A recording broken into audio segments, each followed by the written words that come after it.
Capiche? Capiche. Drink of the day. Ginger ale. Ginger ale. When I was a little girl, true story. Let me take a sip. When I was a little girl, I used to think if you drank ginger ale, you must be rich. I used to think that ginger ale was a rich people drink. I don't know why. It sounds weird now that I say it, but I did. So when I was little, this was before the time of condos where you had kitchens and you could, you know, go get groceries and have a kitchen full of food. We stayed in hotels. And I remember as a kid, one of the coolest parts of going on vacation was being in a hotel room, my dad go into the hotel vending machine and getting me a ginger ale. He would fill up the ice bucket and we would put the ice in the glass and it would hear that clink, clink sound. And I would pour the ginger ale over it and I would sit in the bed and watch TV. Now, for some of y'all can do that every day. Like, I grew up not having a TV in my room. We didn't have TVs in our room. I didn't have a TV in my bedroom, even when I moved out when I got married. I was 24 years old in my room with no TV. We didn't have TVs in our bedroom. So when we were in a hotel on vacation, I thought I was hot stuff getting to drink my ginger ale in the bed, watching TV. Woo-wee! So drinking this ginger ale today makes me kind of feel, I wish it kind of made me feel like I was in a hotel, watching TV, in my bed, sipping on my ginger ale. But I'm not. I'm in a Zoom meeting with y'all, and I wouldn't want to be anywhere else. Seeing y'all smiling faces and knowing that I am getting to see you makes me a lucky, lucky girl. Lucky, lucky girl. All right, so yesterday we got started in a rushed kind of way, going over our assignment. No worries, no worries, no worries. While I get my sharing screen up, I need you to split your screen. I need you to have Google Classroom, and I need you to have Google Classroom, Canvas, those tabs open. Well, only one tab can be open at a time. Okay, but you know what I mean. And I need you to split your screen. I need you to split your screen for me so that you can see Zoom and you can see your internet. Okay, so I am going to share my screen. Share my screen with my little people, my little cutie patooties. And I'm going to go over something with you guys. First and foremost, while you're getting your computer set up, I want to tell you what your homework is. So if you have your agenda book sitting out there, my job, I was supposed to go over this with you yesterday, and I'm a human and I made a mistake and I forgot to go over it with you yesterday. So I'm going over it with you. I'm going over it with you today. Your parents were supposed to come by the school and pick up an agenda book for you. If they haven't already done that, please remind them that they need to come by the school. They're sitting in a crate outside the front of the office, okay? And they just come by and pick up one agenda book. And in that agenda book, we are going to, we kind of want to have you know that you can go to one set place and know where your homework is, because some people are, you know, getting confused when they get home, which I understand. This is a lot. Don't feel like you're the only one overwhelmed, because believe you me, the teachers are overwhelmed too. You're not alone. All right, so in an effort to try to make things easier or manageable, we want you to use your agenda book. So turn in your agenda book to today's date, or the week of August 24th. Now, if your parents have not gotten your agenda books yet, you're not in trouble, okay? Just please ask them to do so. If they say, I'm not going by there to pick that up, then you need to be sure you have a piece of notebook paper and that you write your homework down at the beginning of every class when your teacher tells you what to do, okay? It's also going to be on your stream, on your Google Classroom stream, Okay, so I had a student in the last class. He was like, why do we have to write it down if it's going to be in your stream? Well, my response to that is, one, because I said to, and two, in case you forget. I don't know about you, but I forget things sometimes. I forget where to look at things sometimes. Well, if you have it written down in front of you, it makes it harder to forget. All right. So instead of writing all of that that's on my screen, if you go to your Google Classroom, you should see it in the stream. Okay. And you don't have to copy all of that. Okay. You need to learn the wonderful art of paraphrasing, where you say something like, complete compromises assignment due Friday. And then I would put in big capital letters, turn in. And I say that for you to remember, you're not clicking share anymore. I need you to remember to turn in the assignment the way I showed you on Monday or Tuesday. Yeah, Tuesday, sorry. Okay, and remember how we do that is when you're finished in Google Slides, you click the X button, you exit out.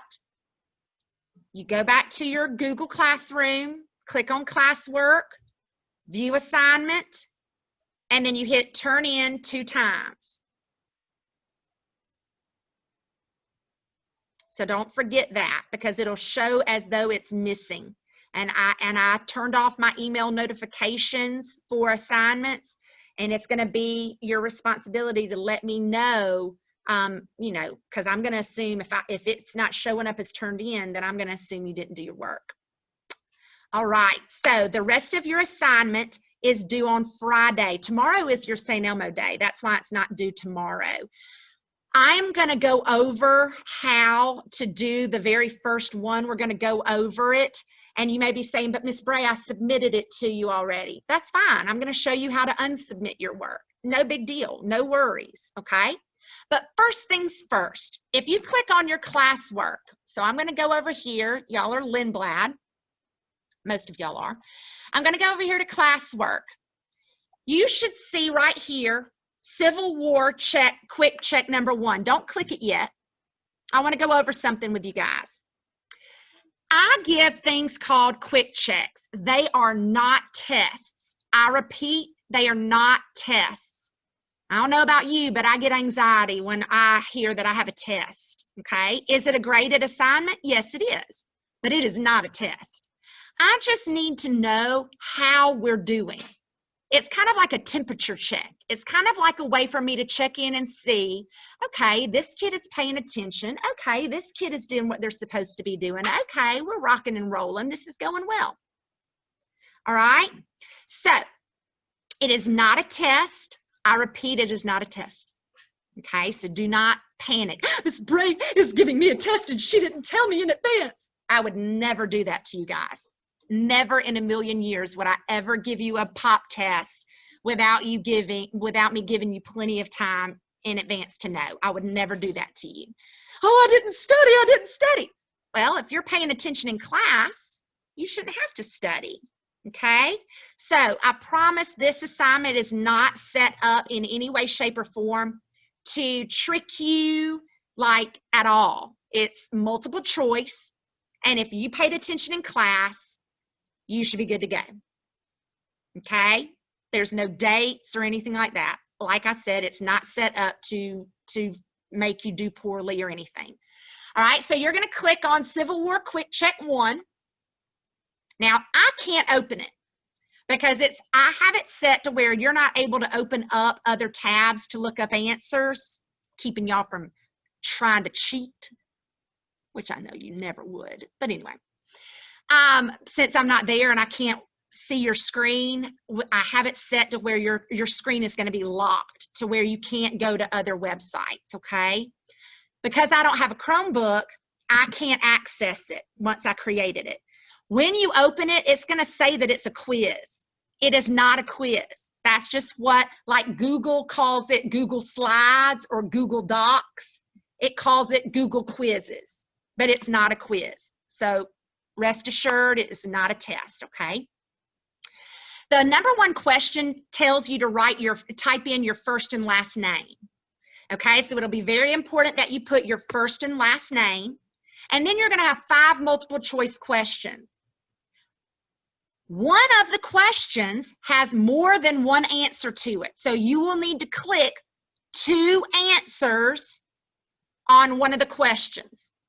You will know which one it is. Okay? So don't be on there and say, there's one that has more than one answer. Right. There's supposed to be a question on there that has more than one answer. You're supposed to click on 2 answers, but only for one of them. The others only have one answer. All right? So when you are finished, at the bottom of the screen, it has something that says submit. You will click submit. Okay? But then you need to come back. Once you click submit, I think the screen goes away and you'll be back here to your classwork screen. You'll need to view assignment and turn it in so that it's marked as turned in. Does that make sense?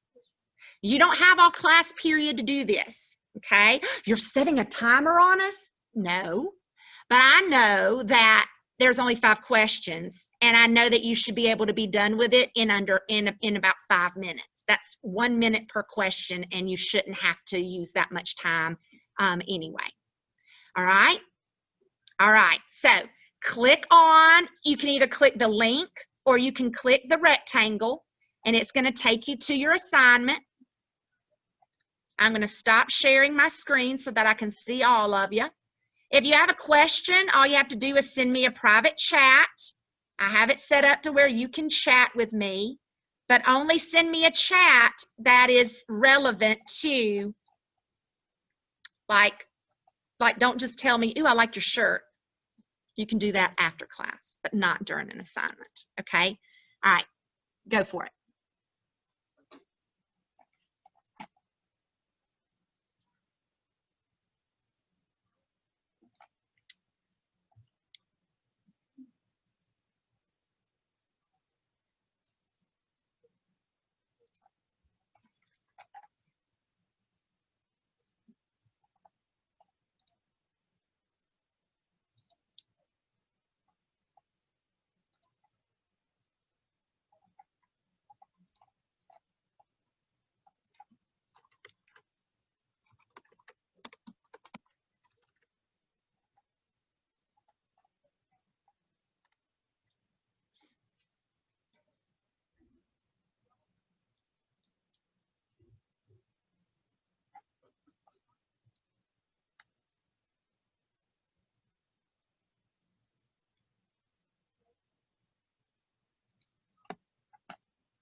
All right, so once you, let me hit screen share. All right, once you have sent that to me, Aja, join us, please, and I'm gonna have to look into what happened there, silly things. All right, so today is hump day, it's Wednesday, whoop, whoop. And so if you are a Canvas guru, if you like to see what's up, and if you like to see what's going on and what we're doing, you can be on Canvas and you can click on Wednesday resources or the little tab that says Wednesday, and that way you can see exactly what we're doing. Remember yesterday I told you all these morning messages, that's for my homeroom. I mean, you can click it, I don't care, but it doesn't pertain to you because it tells them like raffle ticket stuff and what specials they go to and that sort of thing. I do want to remind y'all, I had some students in my homeroom asking me today, I want to clarify, ILT time, which is what happens right after this class that I have with you, ILT stands for individualized learning time or instructional learning time. And what you're supposed to do during your ILT time, during that 30 minutes, that is a great time for you to finish up your ELA assignment, your social studies assignment. I mean, like if you're working on a social studies assignment and it's ILT time, it's 30 minutes of giving you time to work on what you need to work on. Hello, I would stay on my social studies assignment and bang it out, be done, right? So you don't have to think about it anymore. Okay? Supplemental time, the supplemental block at the end of the day, the 2 to 2:30, 2 to 2:30. That is for I Excel, Achieve, Lexia. You with me? Now, if during ILT time you don't have any assignment that you need to work on, if you're caught up on everything and it's ILT time and you want to go ahead and knock out your Achieve article for the week, that's fine. Okay? But just know ILT time is designed for you to finish assignments. That way they don't carry over. Our goal is for once school hours are over, once 2:30 comes, our goal for you is that you're done with school. We want you to go outside, play, run, jog, play games. Okay? We don't want you doing homework on top of your school day. So any assignment that we give you, use your school time wisely. That ILT time is 30 minutes. 30 minutes. And 30 minutes is more than enough time to do any type of assignment that I give you. Because remember, like last night, you only had to do the Missouri Compromise. And if you did it and you read it, you should have been done with that in 15 minutes or less. See what I'm saying? Okay, so use your ILT time to do your schoolwork so that way you're not working until late. That will also help us with our office hours, because there's no reason why a student is emailing us at 9 o'clock because they don't remember how to do an assignment.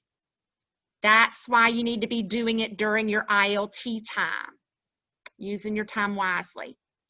All right, I'm not going to call on anybody with a hand raised. If you have a question that's important, you can send me a private chat and I will answer when I can.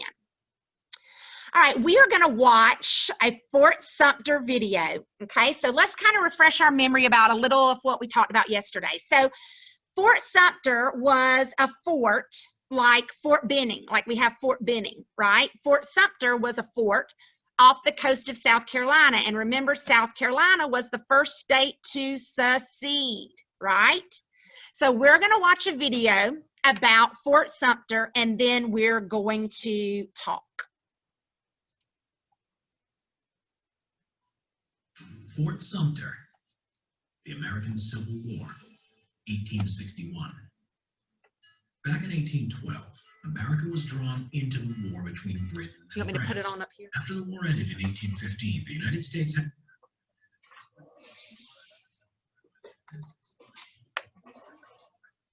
Subsequently, the Americans started to build a large number of modern and strategically placed coastal sea forts. These were called the third system style forts. They had a very high five-sided fortification consisting of 3 tiers with walls 5 feet thick with batteries of large caliber muzzle-loading cannons. One such seaport was Fort Sumter, built to guard Charleston Harbor in South Carolina. It was All right, so Fort Sumter was built to guard and protect Charleston, South Carolina. Okay, so these, just like Fort Benning, is a fort, it's a military base, okay, with weapons and soldiers and training. Fort Sumter was like that, except for it was on an island off the coast of South Carolina, and it was built to protect and watch out for incoming ships, okay? Because back then, they didn't have the technology that we do. They didn't have planes yet, and so they relied on the ability to see ships or unknown vessels coming close to our land. They didn't have the sonar and the radar and the satellites above us back then. They relied on eyes. And so they had forts strategically placed around the country so that they could see if there were ships coming in that, that were from countries that we weren't really friends with. To supplement the much older fort situated in the middle of the harbor, Fort Moultrie, an American War of Independence era sea fort. Though Fort Sumter was started in 1829, it was still not completed due to a lack of funds by the time South Carolina seceded from the Union in 18. All right, so when South Carolina seceded from the Union, Fort Sumter was not even completed yet because of a lack of money. Okay, so it was a work in progress. And remember yesterday I told you that South Carolina, when they seceded, they wanted Fort Sumter to belong to them. And President Lincoln was like, no, that is a Union fort.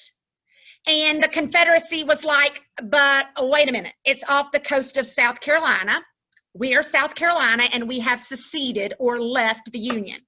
So technically, since it's off our coast, it should belong to us. And Abraham Lincoln was like, well, you're wrong. So the Confederate soldiers said, okay, we'll show you. And they started firing on Fort Sumter, bombarding it with cannons. Like, how much sense does that even make? You want the fort for yourself, but yet you're willing to destroy it? I guess it goes with the whole, if I can't have it, neither can you type mentality. I don't know. Whatever. 1860. And with the formation of the Confederate States of America in February 1861, the Union garrison at Fort Sumter suddenly found itself inside hostile territory. The Union harbor commander had already realized the seriousness of the situation. So back on December 26, 1860, they abandoned the smaller fort of Moultrie, redeploying its men across the harbor to Fort Sumter. All right, so remember, Fort Sumter was built to reinforce Fort Moultrie. Well, when tensions were rising, the Union soldiers, they already left the Fort Moultrie. They had already left because they knew, okay, it's kind of weird being in this fort in the middle of a state that's really not liking what we're doing. It's kind of like being on enemy territory. It's kind of like if you and your sibling share a room and there's a line drawn with tape and you cross over that line, you know that something's about to go down, right? Okay, so those Union soldiers knew it was about to go down, so they got on out of Fort Moultrie. As well as moving Moultrie's smaller guns in an attempt to beef up the strength of Sumter's garrison. The garrison now consisted of 85 soldiers, including 8 military musicians. And over the next few months, they would get around 60 artillery pieces up and running, but didn't have sufficient men to man all the guns. Also, the majority of the guns were facing out to sea, when in fact the real danger to the fort were the land-based Confederate infantry units and artillery batteries. All right, so the men manning Fort Sumter, they had their cannons facing out to the water because they thought that's what they should be doing. That's what the fort was for, to protect our country from invaders coming from other countries. When in fact, their cannons should not have been pointing out to sea. Their cannons should have been pointing to South Carolina because South Carolina was the one being aggressive to Fort Sumter. They shouldn't have been worried about people coming. They should have been worried about South Carolina. The infuriated Confederates repeatedly demanded the surrender of the Fort Sumter garrison, but they refused and things came to a head in April 1861.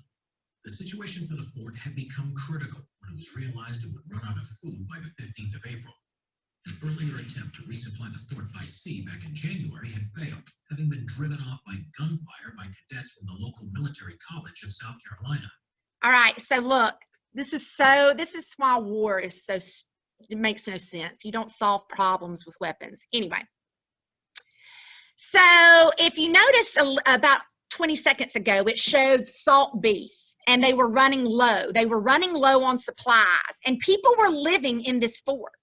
Soldiers were living in this fort. They needed food. They needed supplies. Okay? There were no airplanes. So it wasn't like they could drop stuff from the sky. So in order to get supplies to Fort Sumter, the Union soldiers sent a ship like this one right here with supplies. The Confederate soldiers immediately assumed that that was a sign of aggression. The Confederate soldiers said, oh, look at that ship. I bet that's a battleship. I bet they're bringing more weapons. I bet they're getting ready to really do a number on us. So Confederate soldiers started firing on the supply ship. All it was supplies. It was like hamburger meat. You know, it wasn't extra men. It was food. They were paranoid. In March, Abraham Lincoln became the new Union president and vowed to keep the fort resupplied, thus heightening the tension between the two sides. On April 12, 1861, at 4:30 a.m., the Union garrison, having ignored an ultimatum to vacate the fort, provoked the Confederates to start bombarding it. This heralded the start of the 4-year-long American Civil War. After 34 hours and an estimated 3,000 shots fired at Fort Sumter by the Confederate artillery, the Union garrison, realizing the situation was hopeless, surrendered. All right, so it was over a day's worth of time spent bombarding Fort Sumter. And they said over 30,000, or was it over 3,000? Over 3,000 shots were fired. The Union soldiers were like, okay, they waved their white surrender flag. Okay, we'll give you Fort Sumter. We will give you Fort Sumter. All right. And that, my friends, the firing on Fort Sumter, that was the beginning of the Civil War. Now, some people consider Fort Sumter a battle. It was not a battle. Battles are when there are two sides fighting. Okay. Like fighting. This was just a firing on Fort Sumter. Shots were fired at Fort Sumter. Matter of fact, no one died. There were no casualties during the firing on Fort Sumter. The two people that passed away, it happened after the Union surrendered. Therefore, ending the very first battle of the American Civil War. It's not a battle. I don't know why they call it that. No one was killed during the short-lived siege, though ironically, during the surrender ceremony on April 14th, 2 Union soldiers were killed when a spark caused a pile of cartridges to explode as a planned 100-gun salute was taking place. So when the Union was surrendering, during the surrendering ceremony, no one had died from the firing on Fort Sumter. But during the surrendering ceremony, 2 Union soldiers lost their lives. Following year, the An war explosion eventually led to an estimated 620,000 Americans being killed before the war ended in 1865. Fort Sumter remained in the Confederates' hands until almost the end of the war, despite several attempts by the Union Army to retake it. Okay, so little background information on Fort Sumter for you. All right, here's what I need you to do. I need you to go to your Google Classroom. Go to your classwork. Now, some of y'all submitted to me your compromises over slavery and statehood, and that is perfectly fine because I told you to, right? When you submit an assignment and you need to make changes to it, I'm about to show you how you can unsubmit it. So here's what I need you to do. I need you to click on compromises over slavery and statehood.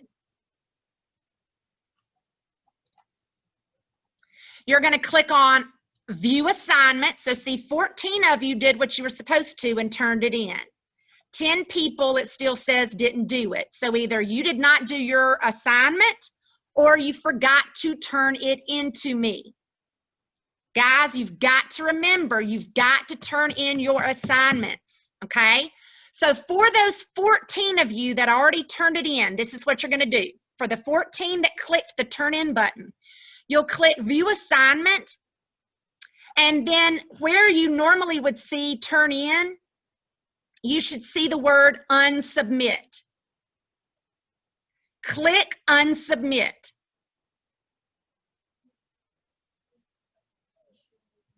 And it'll pop up, are you sure you want to unsubmit? You will say yes.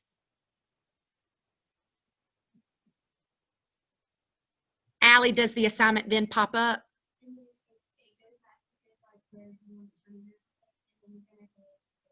View assignment. Okay. So once you unsubmit and you say, yes, I want to unsubmit, then you're going to go, you should see this again.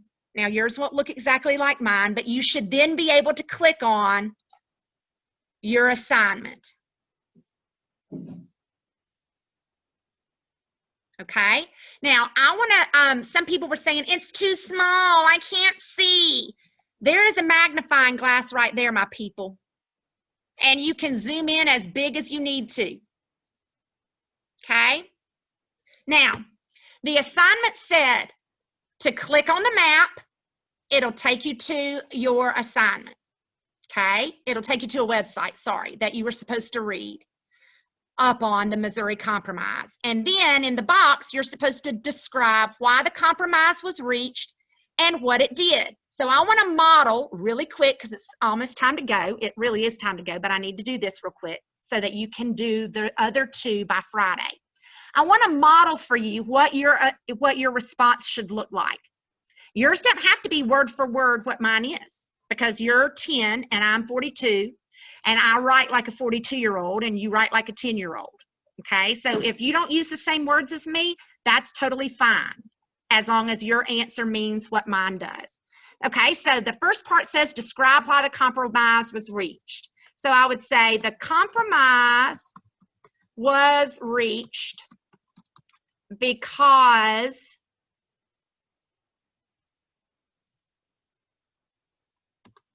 the United States wanted to keep the number of slave and free states balanced. That's why the compromise was reached. You with me? Then it says, what did it do? What did the compromise do? Okay, well, it's the Missouri Compromise. So I'm going to say it allowed Missouri to join the Union as a slave state and Maine joined as a free state. Okay, so remember the whole deal was, well, Missouri was ready to join the United States of America. The territory was acquired. And then the question was, well, how is Missouri going to join? We've got 11 free states and 11 slave states. If we allow Missouri to choose how they join, it's going to throw the number off. We couldn't have an uneven number. So the Missouri Compromise was created, allowing Missouri to join as a slave state, and then we allowed Maine up north to join as a free state, keeping the balance between free and slave states. It's kind of like if your family makes cookies and they're bringing them to the table, and your brother or your sister gets 3 chocolate chip cookies and you only get 1, you're going to be like, hold up, how is that fair? They got 3 and I only got 1. No deal, no deal, right? Okay, so the Missouri Compromise was created so that the number of free and slave states would be equal. Okay, so you, before Friday at 8 o'clock, before Friday, you need to do this for Compromise of 1850 and the Kansas-Nebraska Act. I would recommend during this ILT time, I would go ahead and do at least one of them. Or if you want to bang it out and do both, do both. That's up to you. They're due by Friday. Okay? All right. So I am going to stop my share. I'm going to stop my recording. I want to say goodbye to everybody. And listen, if you have any questions, you can stay on the Zoom and I'll answer any questions that you may have. Otherwise, have a great rest